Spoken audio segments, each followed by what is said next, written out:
হরে কৃষ্ণ। পবিত্র ফলহারিণী অমাবস্যার তিথির দিন 27শে মে মঙ্গলবার। ভুলেও খাবেন না এই একটি খাবার, সংসারের দারিদ্রতা আসবেই আসবে। বছরে দ্বাদশ অমাবস্যার মধ্যে একটা শ্রেষ্ঠ ও বিশেষ গুরুত্বপূর্ণ অমাবস্যা হচ্ছে এই পবিত্র ফলহারিণী অমাবস্যা। এই দিনে অমাবস্যার রাত্রিতে বিশেষ ধুমধামে মা কালীর পুজো করা হয়ে থাকে। সেজন্য সেই কালী মায়ের নাম অনুসারে এই অমাবস্যার নাম হচ্ছে ফলহারিণী অমাবস্যা। এই দিনে কিছু করতে পারেন কিংবা না পারেন, কিন্তু ভুলেও কখনো এই একটি খাবার গ্রহণ করবেন না। আজকের এই পর্বে আমরা সেই প্রসঙ্গে জানার চেষ্টা করব, পাশাপাশি এই ফলহারিণী অমাবস্যার বিশেষ মাহাত্ম্য কথা শ্রবণ করাবো এবং অমাবস্যার দিনে কোন কোন বিশেষ কার্যগুলি করা উচিত নয় এবং কোন কোন কার্যগুলি করা উচিত। বিশেষ একটি খাবার যেটি কখনো গ্রহণ করা উচিত নয়। বিশেষ গুরুত্বপূর্ণ তথ্য আজ প্রত্যেকেরই জানা উচিত। সকলকে স্বাগত জানাচ্ছি আমাদের প্রভু বার্তা চ্যানেলে। আমরা সবসময় চেষ্টা করি এইরকম সনাতন ধর্মের ধর্মীয় তথ্যগুলোকে এবং নানা দেবদেবীর ব্রত কথা ও 12 মাসের 13 পার্বণের সকল গুরুত্বপূর্ণ তথ্যগুলোকে আপনাদের সাথে উপস্থাপনা করতে, শেয়ার করতে। তাই আসুন আগামী কিছুক্ষণ সময় আমি অনুরোধ করছি, ধৈর্য ধরে ভক্তি ভরে আজকের এই বিশেষ গুরুত্বপূর্ণ তথ্যগুলো জেনে নিই। আশা করছি অবশ্যই সমৃদ্ধ লাভ করবেন। ভালো লাগলে অবশ্যই আপনার ইষ্টদেবের নামটি অথবা কালী মায়ের নামটি একবার হলেও লিখে যাবার অনুরোধ জানাচ্ছি। দেখেন, বলা হয়েছে জগতে এই যে কালী মা, জগতে সব থেকে বেশি প্রাধান্য দেওয়া হয়েছে দেবীদের মধ্যে কালী মাতাকে। কেন? শক্তিবিহীন স্বয়ং শিব অপূর্ণ। রাজাই করেছে রাজ্য শাসন, রাজারে শাসিছে রানী। রাজায় তো রাজ্য শাসন করে, কিন্তু রাজাকে কি শাসন করে? সেখানে কবিরা বলে গেলেন সেই রাজাকেও কিন্তু শাসন করে হচ্ছে রানী। তাই মা কালী হচ্ছে এমন একজন দেবী, স্বয়ং প্রভু শিব তিনিও কিন্তু অপূর্ণ এই কালীকে বিহীন। যখন মা কালী রণক্ষেত্রের মধ্যে তার সৃষ্টি তত্ত্বে বলা হয়েছে মা কালীর, সেই মা কালীর জন্ম বৃত্তান্তে একবার অসুরেরা সমস্ত স্বর্গরাজ্যকে দখল করেছিল এবং তখন রক্তবীজ নামে একটা অসুর তিনি সেই ব্রহ্মাকে সন্তুষ্ট করে বর পেয়েছিল যে ব্রহ্মার এক ফোঁটা রক্ত যদি ভূমিতে পতিত হয় সেখান থেকে সহস্র সহস্র অসুরের সৃষ্টি হবে। এবং এইভাবে মূলত সেই ব্রহ্মার বর অনুসারে সেই অসুরদেরকে দেবতাদেরকে পরাজিত করে রক্তবীজ অসুর তিনি স্বর্গরাজ্য দখল করলো। তখন দেবতারা উপায় না পেয়ে মা দুর্গার সৃষ্টি মানে দুর্গা দেবীর সৃষ্টি করল। এই দুর্গা দেবী নিজেও যুদ্ধ করে পারতেছি না, তখন সেই দুর্গা দেবীর ভুজগলের মধ্য থেকে আবার সৃষ্টি করলো মা কালীকে। এই মা কালী এতটা ভয়ানক দেখতে ছিল, তার এতটা ভয়ানক রূপ দর্শন করে অসুরেরা পলায়ন করতেছিল। কিছু কিছু অসুর, হাজার হাজার অসুর সেই মা কালীর চোখ থেকে যে অগ্নি প্রজ্বলিত হচ্ছিল সেই অগ্নির তাপে ভস্ম হয়ে যাচ্ছিল। এবং তখন মা কালী এক এক করে হাজার হাজার অসুরদের বধ করে সামনের দিকে এগিয়ে যাচ্ছে এবং সেই অসুরদের রক্ত পান করতে লাগলো। এভাবে করে মূলত রক্তবীজের তাকে মানে এক একবার প্রহার করে এবং তার থেকে রক্ত পান করে। এভাবে সমস্ত রক্ত শুষে নিয়ে সেই রক্তবীজকে হত্যা করলো। এবং ভয়ানক দর্শনধারী মা কালীকে দেবতারা পর্যন্ত দর্শন করে ভয়ে কম্পিত হচ্ছিল। না বললেই নয় সেই মায়ের কথা। ভিডিওর মূল প্রসঙ্গ বলে দিচ্ছি, তবে এই ফলহারিণী বিশেষ মাহাত্ম্য কথা। ফলহারিণী অমাবস্যা তিথি, প্রতি অমাবস্যাতে যে ভক্ত ভক্তি ভরে মা কালীর উপাসনা করতে পারে তার জীবনে কোনো দুঃখ দারিদ্রতা থাকে না, সমস্ত অন্ধকার। সেজন্য মূলত প্রথমেই বলে দিচ্ছি, আপনারা এই অমাবস্যার রাত্রিতে একটা প্রদীপ অবশ্যই প্রজ্বলিত করে রাখবেন মায়ের মন্দিরে, মা কালীর মন্দিরে। অখণ্ড প্রদীপ। অখণ্ড প্রদীপ মানে কি? অখণ্ড প্রদীপ হচ্ছে সারা রাত্র সেই প্রদীপ প্রজ্বলিত অবস্থায় থাকবে, কখনো নিভবে না। সেই প্রদীপ আপনারা ঘি যদি দিতে পারেন সেটি সর্বোত্তম, ঘি না হলে আপনারা সেখানে তিলের তেল, সয়াবিন তেল ব্যবহার করতে পারেন। এভাবে মূলত, তবে খেয়াল রাখবেন সেই প্রদীপটা যেন সারা রাত্র প্রজ্বলিত অবস্থায় থাকে। আপনার বাড়ির পাশে যদি কালী মন্দির থাকে সেখানে সেজন্য আপনারা আজকেই অবশ্যই এই প্রদীপটি প্রজ্বলিত করে রাখবেন। অখণ্ড প্রদীপ না হলে কালকেও অবশ্যই এই প্রদীপটি প্রজ্বলিত করে রাখতে পারেন। তবে মূলত হচ্ছে অবশ্যই মা কালীর উদ্দেশ্যে কিছু করতে না পারলেও একটা প্রদীপ আপনি সেই মা কালীর উদ্দেশ্যে অর্পণ করুন। অমাবস্যার রাত্রিতে যে ভক্ত প্রতিদিন একটা করে প্রদীপ ঠাকুরকে অর্পণ করে তার জীবনে দীর্ঘায়ু লাভ হয়, অকাল মৃত্যু দূরীভূত হয় এবং সংসারের মধ্যে দারিদ্রতা দূরীভূত হয়। বিশেষভাবে বলবো, আপনারা এই দিনে অবশ্যই একটা প্রদীপ, অখণ্ড প্রদীপ কালীকে মাকে অর্পণ করুন। তো এইভাবে মূলত সেই মা কালীর জন্ম নিয়েই সমস্ত অসুরদেরকে বধ করতেছিল। সমস্ত অসুরদেরকে, এমনকি রক্তবীজ অসুরের রক্ত শুষে নিয়ে তাকেও হত্যা করে ফেললো। এবং তখন অসুরদের মুন্ড নিয়ে, মাথা নিয়ে তিনি বিশাল মালা করে নিজের মানে গলদেশে ধারণ করেছিল এবং উন্মাদ ভাবে নৃত্য করতেছিল। এজন্য মূলত মা কালীর একটা নাম হচ্ছে নৃমুণ্ড মালিনী, যিনি নরমুণ্ড ধারণ করেছেন, যাকে বলা হয় নৃমুণ্ড মালিনী। শুধু তাই নয়, তিনি সেই অসুরদের হস্ত কেটে, মানে হাত কেটে কোমরের বন্ধনী করেছিল, কোমর বাঁধনী যাকে বলে। এভাবে করে ভয়ানক প্রলয় নৃত্য শুরু করেছিল, যে কাল ভৈরবী নৃত্যে সমস্ত জগৎ কম্পিত হচ্ছিল, জগৎ ধ্বংস হয়ে যাচ্ছিল। তখন আবার দেবতারা উপায় না পেয়ে সৃষ্টি রক্ষার জন্য শিবের কাছে শরণাপন্ন হলো। প্রভু শিবের কাছে গিয়ে বলতে লাগলো, প্রভু মা কালীকে আপনি শান্ত করুন, আপনার স্ত্রী তিনি। তখন প্রভু শিব বলল, ঠিক আছে আমি শান্ত করতেছি।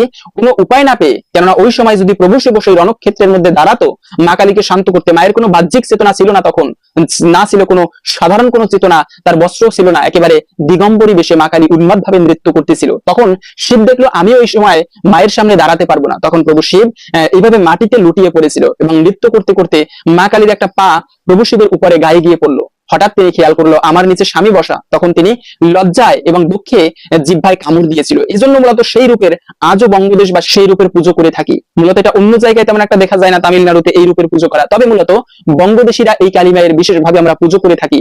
মা কালীর কৃপা লাভের জন্য বলা হয়েছে, যারা যে ভক্ত প্রত্যহ মা কালীর উপাসনা করে, পুজো করে, তার জীবনের সমস্ত দারিদ্রতা দূরীভূত হয় এবং তার সংসারে কোনো অভাব থাকে না, সমস্ত অভাব দূরীভূত হয়, অন্তিমে সে ব্যক্তি মুক্তি লাভ করেন। আরো বলা হয়েছে আপনারা অবশ্যই মনে রাখবে মায়ের স্তোত্র পাঠ করবে। এই দিনে বিশেষভাবে বলবো আপনারা সমস্ত অমঙ্গল দূরীভূত হবে। আরো একটি কার্য করবেন, আপনারা যদি মায়ের পুজো করতে নাও পারেন, অন্তত পক্ষে মা কালীর বিশেষভাবে আদ্যা স্তোত্র রয়েছে। 15-16টা মন্ত্রের মাধ্যমে একটা স্তোত্র হয়, তেমনি একটা খুবই গুরুত্বপূর্ণ এবং ভয়ানক স্তোত্র হচ্ছে আদ্যা স্তোত্র। শ্রীণু বৎস প্রবাক্ষ্যামি আদ্যা স্তোত্রম মহাফলম ইয়াহ পঠেৎ সততম ভক্তা স এব বিষ্ণু বল্লভা। এরকম করে এই মন্ত্রগুলো রয়েছে। এই আদ্যা স্তোত্র যে ভক্ত প্রতি অমাবস্যায় পাঠ করে, সে ব্যক্তির জীবনের সমস্ত শত্রু নাশ হয়, তথা সে ব্যক্তির জীবনের অভাব দূরীভূত হয়। এবং অপুত্রক হলে ত্রিপক্ষম, যারা অপুত্র তারা পুত্র সন্তান লাভ করবে। এবং যদি আপনি যুদ্ধে গিয়ে যান বা রাস্তায় গিয়েছেন, বিপদে পড়েন, সংকটে পড়েন, অথবা কোথাও নৌকায় যাত্রা করতেছেন, সেই সমুদ্রের মধ্যে বিপদে পড়লে এই মন্ত্র উচ্চারণ করলে মা কালীর কৃপায় সে ভক্ত রক্ষা পাবে, এমনটাই মাহাত্ম্য বলা হয়েছে। বিশেষ এই মন্ত্র আপনারা কোথায় পাবেন? সেটা হচ্ছে গুগলে গিয়ে সার্চ করবেন, অথবা বড় ডাইরেক্টরি পঞ্জিকা থাকলে সেখানেও আদ্যা স্তোত্র দেওয়া থাকে, অথবা গুগলে গিয়ে সার্চ করবেন আদ্যা স্তোত্র। তো সেখানে আপনারা প্রথমে যে ওয়েবসাইট আসবে, একটা ওয়েবসাইটে ঢুকে আপনারা এই মন্ত্রটা আপনারা দেখে নিতে পারেন। প্রতিদিন অমাবস্যার তিথিতে, শুধুমাত্র ফলহারিণী অমাবস্যা নয়, যে কোনো অমাবস্যায় আপনারা এই মন্ত্রটি পাঠ করবেন। এতে এই স্তোত্র পাঠের ফলে আপনারা বিশেষভাবে মা কালীর কৃপা লাভ করতে পারবেন। এবং আরেকটা বিষয় হচ্ছে, এই অমাবস্যা তিথি কিন্তু খুবই গুরুত্বপূর্ণ। আমরা সাধারণত অমাবস্যাকে অশুভ বলে জানি, এই সময় ভালো কাজ করা যায় না, শুভ কাজ করা যায় না। কিন্তু মনে রাখবে সাধু সন্ত মহাজনেরা তারা অপেক্ষা করে থাকে কখন এই অমাবস্যা আসবে। বিশেষ করে বলা হয়েছে এই দিনে কিছু কাজ এই অমাবস্যায় যেগুলো ভুলেও কখনো করা উচিত না। তার মধ্যে একটি কিছু খাবার কখনো গ্রহণ করা উচিত না এই অমাবস্যা তিথিতে। এতে জীবনে দারিদ্রতা আসবেই, যা আমরা একটুকু পরে জানতেছি। তবে তার পূর্বে মনে রাখবে এই অমাবস্যায় অবশ্যই আপনারা মিথ্যা কথা বা অপশব্দ প্রয়োগ করবে না। যে ব্যক্তি যত বেশি কথা বলে তার আয়ু তত বেশি ক্ষয় হয়। এজন্য দেখবে মনি ঋষিরা এতকাল কেন বেঁচে থাকতো, কেননা তারা কথা কম বলতো। মুনি কাকে বলে? যারা মৌনব্রত অবলম্বন করেন, প্রয়োজনবিহীন কোনো কথাবার্তা বলে না, তাদেরকে বলা হয়েছে মুনি। এবং অন্ততপক্ষে আমাদেরও উচিত মাঝে মাঝে মৌনব্রত অবলম্বন করা। যেমন বিশেষ শুভ দিনে, বিশেষ করে মা কালীর অমাবস্যা বা পুজোর সময় আপনারা কোনোদিন উপবাস করলে ওই দিনে, কেন আমরা এমনিতে যত কথা বলি মিথ্যা কথা হয়ে যায়। কিন্তু বলা হয়েছে, এই যে দেখেন ধর্মরাজ যুধিষ্ঠির যে কখনো মিথ্যা কথা বলতো না, কিন্তু এক সময় মিথ্যা বলেনি, শুধু বলেছিল অশ্বত্থামা হত ইতি গজ। সাথে সাথে তাদের রথ, সেই যুধিষ্ঠিরের রথ কিন্তু মাটি দিয়ে চলতো না, শূন্যের উপরে চলতো। এই মিথ্যা বলার দরুন তার রথ কিন্তু মাটি স্পর্শ করেছিল। তাই বলা হয়েছে কখনো মিথ্যা বলা উচিত না। সত্যের উপরে ধর্ম নেই, মিথ্যার উপরে পাপ নেই। তাই আপনারা অবশ্যই, মিথ্যার উপরে কোনো অধর্ম হয় না। এই দিনে অবশ্যই আপনারা কখনো মিথ্যা কথা বলবেন না, অপশব্দ প্রয়োগ করবেন না, চেষ্টা করবেন বাক্য সংযম করতে। তো এই দিনে আপনারা মৌনব্রত অবলম্বন করতে পারেন। মৌনব্রত বলতে কি, যে মা কালীর গুণগান করবেন, খারাপ কোনো কথা বলবেন না। আরো বলা হয়েছে যে অবশ্যই গঙ্গায় স্নান। মনে রাখবে, আমি এটা আগেও বলেছি, এখনো বলবো, ভবিষ্যতেও বলবো। সেটা হচ্ছে যে পবিত্র গঙ্গায় স্নানের মহিমা খুবই গুরুত্বপূর্ণ। বলা হয়েছে মলিনে মোচনাম পুংসাম জল স্নানাম দিনে দিনে। যে ভক্ত প্রত্যহ প্রতিদিন গঙ্গা নদীতে স্নান করতে পারে, অথবা পবিত্র নদীতে স্নান করতে পারে, তার সমস্ত পাপ বিধৌত হয়ে যায়, জন্ম জন্মান্তরের পাপ বিধৌত হয়ে যায়। এখন অনেকে বলতে পারেন আমাদের বাড়ি তো গঙ্গার পাশে নয়, বা আমাদের বাড়ির পাশে নদীও নেই, সেক্ষেত্রে আমরা কি করে স্নান করতে পারি? তো তাদের জন্য বলে দিচ্ছি, আপনারা অবশ্যই 3 বার মনে রাখবে, স্নান করার সময় যে ব্যক্তি 3 বার গঙ্গা গঙ্গা গঙ্গা উচ্চারণ করে, সে ভক্ত গঙ্গা স্নানের সমান ফল প্রাপ্ত করে। তো আপনারা অবশ্যই এই 3 বার গঙ্গার নাম উচ্চারণ করে তারপরে স্নান করবেন। এবং আরো বলা হয়েছে যে এই দিনে আপনারা অবশ্যই জবা ফুল অর্পণ করবেন। এই ফলহারিণী অমাবস্যার দিনে বিশেষভাবে মা কালীর পুজো করা হয়ে থাকে। তো অনেকে রয়েছে আমরা পুজো করি, অনেকে আবার পুজো করতে পারি না। সেক্ষেত্রে তাদের জন্য বলবো, আপনারা অবশ্যই যেখানে মা কালীর পুজো হচ্ছে, অথবা পুজো না হলেও কালী মন্দিরে গিয়ে আপনারা একটা জবা ফুল মা কালীকে অর্পণ করুন। যে ভক্ত প্রতিদিন একটা করে পুষ্প তার ঠাকুরকে অর্পণ করে, ইষ্ট দেবতাকে অর্পণ করে, সেও কিন্তু ইষ্ট দেবতার কৃপা একটু হলেও লাভ করে। তো আমরা অন্ততপক্ষে এই বিশেষ দিনে মা কালীর সব থেকে প্রিয় ফুল হচ্ছে জবা ফুল। সেই একটা জবা ফুল হলেও আপনি মা কালীর উদ্দেশ্যে অর্পণ করুন। এতে নিঃসন্দেহে মা কালী খুবই প্রসন্ন হবে এবং একটুকু হলেও মা কালীর কৃপা আপনি লাভ করতে পারবেন। আরো বলা হয়েছে এই দিনে অবশ্যই অখণ্ড প্রদীপ প্রজ্বলিত করবেন, যা তো আমরা প্রথমেই বলে দিয়েছি। সেই অখণ্ড প্রদীপ যদি আপনারা ঘিয়ের অখণ্ড প্রদীপ দিতে পারেন সেটি সর্বোত্তম, না হলে তিলের অথবা সয়াবিন তেলের সেই প্রদীপ প্রজ্বলিত করে রাখবেন। প্রদীপের আলোয় এই অমাবস্যার রাত্রিতে সেই প্রদীপের আলোয় মায়ের মন্দির আলোকিত করা হলে এতে নিঃসন্দেহে আপনার জীবনের সমস্ত দুঃখ দারিদ্রতা দূরীভূত হবে মা কালীর কৃপায়। বলা হয়েছে উপবাস কখন করবেন, অনেকে রয়েছে উপবাস করতে চান, তাদের জন্য বলে দিচ্ছি উপবাস যারা মা কালীর উপবাস করবেন মা কালীর পুজোর জন্য, তারা মূলত আজকে বুধবারে উপবাস করবেন।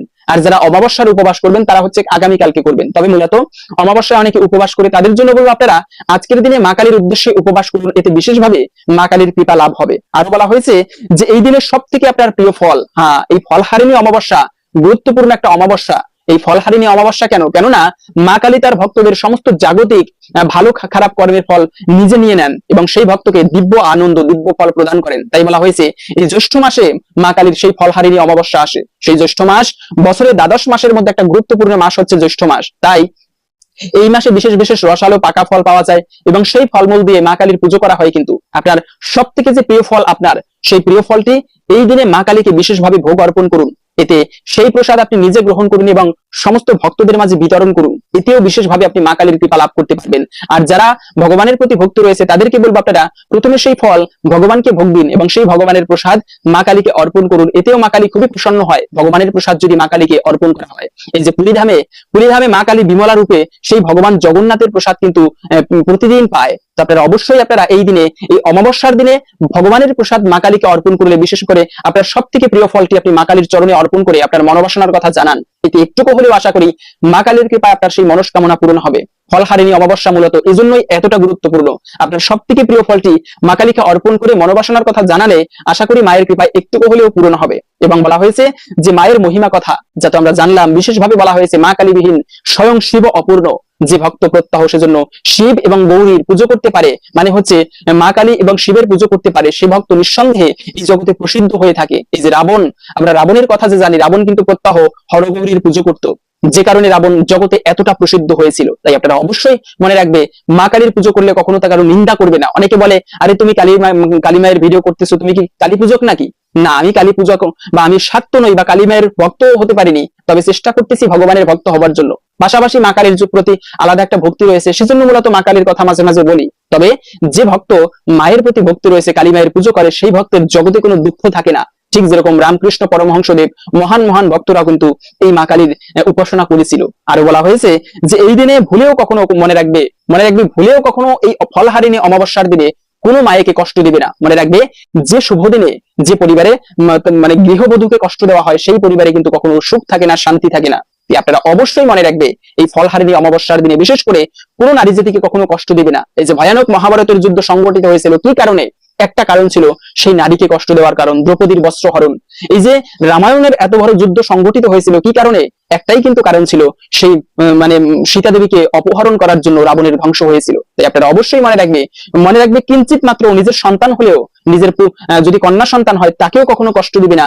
যে কোনো শুভ দিনে, বিশেষ করে এই ফলহারিণী অমাবস্যার দিনে, সে তাহলে সেই পরিবার থেকে শীঘ্রই লক্ষ্মী দেবী বিদায় নেয়, যে পরিবারে সেই গৃহমাতাকেই কষ্ট দেওয়া হয়, গৃহবধূকে কষ্ট দেওয়া হয়। আরো বলা হয়েছে যে কখনো কারো নিন্দা করবে না। অনেক সময় আছে আমরা যারা বৈষ্ণব বা যারা ভগবানের উপাসনা করে, তারা কি করে, যারা কালী মায়ের পূজক তাদের নিন্দা করি। মনে রাখবে কখনো কারো নিন্দা করা উচিত নয়। বা যারা ভগবানের ভক্ত হয়, কালী মায়ের পুজো করে, আমরা তাদের নিয়ে নিন্দা করি, নিরুৎসাহিত করি, কিন্তু মনে রাখবে এটা কখনো করা উচিত নয়।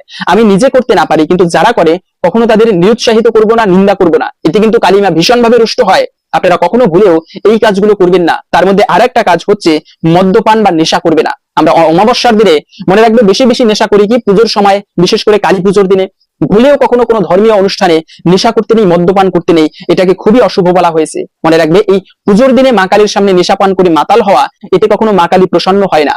অবশ্যই আপনারা এই দিনে মদ্যকে বা মানে সুরাকে বর্জন করতে হবে, মদ্যপান নেশাকে বর্জন করতে হবে। আরো বলা হয়েছে এই দিনে আপনি অন্ততপক্ষে ভগবানের প্রসাদ গ্রহণ করুন, মা কালীকে ভোগ অর্পণ করে সেই প্রসাদ আপনি মা কালীর প্রসাদ রূপে গ্রহণ করুন। এতে বিশেষভাবে আমরা একটা মন্দিরে গেলে সেখান থেকে অনেকে প্রসাদ নিয়ে আসি না, কিন্তু মন্দিরে গেলে প্রসাদ মানে হচ্ছে কৃপা, সেখান থেকে কৃপা নিয়ে আসতে হয়, সেই কৃপা গ্রহণ করতে হয়। আপনারা মনে রাখবে এই অমাবস্যার দিনে বিশেষভাবে অনেক জায়গায় কালী পুজো করা হবে। তো আপনারা প্রত্যেককে বলবো আপনারা অবশ্যই এই সময়ে সেই কালী মায়ের প্রসাদ গ্রহণ করবেন। যদি প্রসাদ গ্রহণ করতে নাও পারেন, অন্ততপক্ষে আপনারা উপবাস করবেন, তা না পারলে ভুলেও কখনো আমিষ খাবার গ্রহণ করবে না। অনেক সময় বলি দেওয়া হয় কালী পুজোর সময়, যদি আমরা আগের পর্বে আলোচনা করেছি বলিদানের প্রথা আদৌ এই কলিযুগের জন্য নয়। তবে বলে রাখবে যে এই দিনে ভুলেও কখনো আমিষ খাবার ভক্ষণ করবে না, কোনো প্রাণীকে হিংসা করবে না, মানে কোনো প্রাণীকে বধ করবে না, কোনো প্রাণীর মাংসই পবিত্র পুজোর দিনে পবিত্র অমাবস্যা তিথিতে ভক্ষণ করতে নেই। এতে কিন্তু সেই সংসারের দারিদ্রতা আসে। এবং সবশেষে হচ্ছে ভুলেও কখনো অমাবস্যা তিথিতে ক্ষৌর কর্ম করতে নেই, মানে হচ্ছে চুল দাড়ি নখ কাটতে নেই, এতে কিন্তু গ্রহদোষ লাগে। শুধু তাই নয়, অমাবস্যায় কখনো গাছপালা কাটা উচিত না, বন কাটা উচিত নয়, এতেও কিন্তু গ্রহের দোষ লাগে। তো এই ছিল মূলত, এবং ভিডিওর যে মূল প্রসঙ্গ অবশ্যই মনে রাখবে, অমাবস্যায় মাছ মাংস খাওয়া নিষেধ। বিশেষ করে এই দিনে মা কালীর বিশেষভাবে পুজো করা হয়, ফলহারিণী মা কালীর। তো আপনারা এই দিনে অবশ্যই আমিষ খাবারকে বর্জন করবে। এখন অনেকে বলতে পারেন, বিতর্কের বিভিন্ন বিষয় থাকে, অনেকে প্রশ্নও করতে পারেন, তবে প্রশ্ন করার জন্য নয়, মূলত সাত্ত্বিক যে শাস্ত্র সেখানে কোথাও আমিষের বিধান দেওয়া হয়নি, রাজসিক কোনো বস্তুর বিধান দেওয়া হয়নি। তো হরে কৃষ্ণ। যদি আজকের এই গুরুত্বপূর্ণ তথ্যগুলো জেনে আপনি সমৃদ্ধ হয়ে থাকেন, অবশ্যই একটা লাইক করে যাবেন এবং কমেন্টে মা কালীর নামটি একবার হলেও লিখে যাবার অনুরোধ জানাচ্ছি। মা কালীর কৃপায় সকলের জীবনের অমঙ্গল দূরীভূত হোক এই কামনা করে আজকের ভিডিওটি এখানে সমাপ্ত করছি। হরে কৃষ্ণ। রাধে।